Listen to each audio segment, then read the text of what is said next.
Olipa kerran pieni poika tuo, joka päiväänsä rannassa joen vietti. Saapui vastarannalle jänis suuri säkki selässään. Jänis oli iso ja vaalea, kuten jänikset tapaavat olla.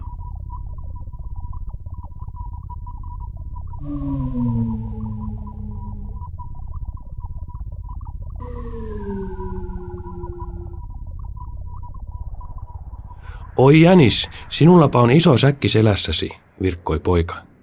Rohkenenko tiedustella, mitä pitää sisällään tuo virttynyt viitanriekale? Jänis vastasi, poika, tuletpa pahaan aikaan. Tämä säkki, jota selässäin kannan, pitää sisällään kaikki murheet, joita metsän eläimet kohtaavat. Poikaa kummastutti tuo kovasti. Miksi, oi jänis, on se sinun vastuulles, sälytetty hän jatkoi. Poika, olen metsän murheiden kantaja, työtehtävistä raskaimman haltija, vastasi jänis. Mutta minne sitten käy matkasi, oi murheiden kantaja, kysyi poika.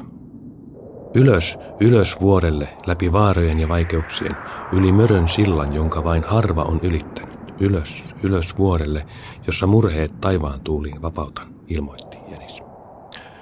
Mut nyt on jo mennyt aikaa liiankin kanssa. Mikäli pysähdyn liian pitkäksi, muuttuu säkkini tuo pian niin painavaksi, etten jaksa sit enää kantaa.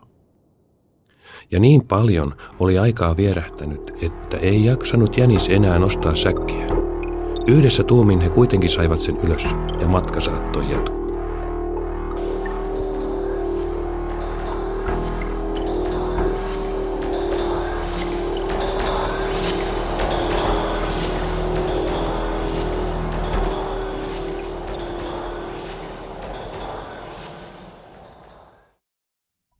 Illan tullen he saapuivat rautatiesillalle, joka pahan mörön valtakuntaan kuului.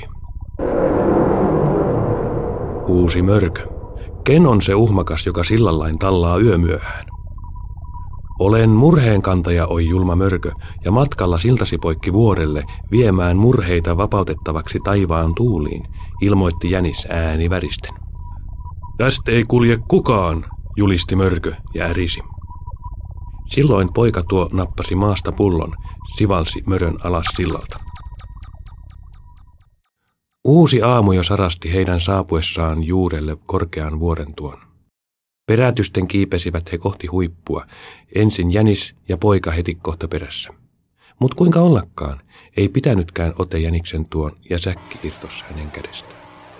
Perässä tullut poika sai koko metsän murheet niskaansa. Kuluivat kilpaa vuorokaudet, mut poika unestaan ei herännyt. Tuiversi tuuli ja vihmoi viima, mut vierellä jänis istui ja vaikeroi. Ei tiennyt mitä tehdä, hädissään apuun kutsui haltijaa metsän. Haltija, oi kaiken valtias, tietäjä ja taitaja suuri. Metsien ja puiden kasvattaja, vaarojen ja vuorien hallitsija, jokien ja järvien paimentaja, maiden ja mantujen varjelija, sinua vaatimaton jänis kutsuu, jol suuri on ongelma, suurempi kuin hän itse.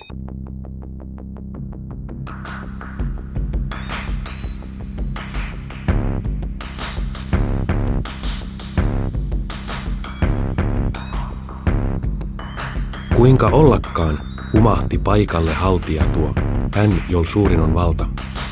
Muassaan oli pieni pussi iloa, mut pieni ilo suurempi on kuin 1000 surua.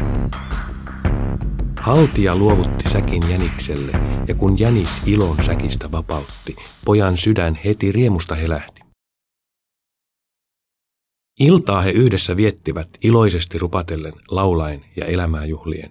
Niin, ja jäipä riemuu viel kosolti ylikin, mut tarina toinen se olkoon jo.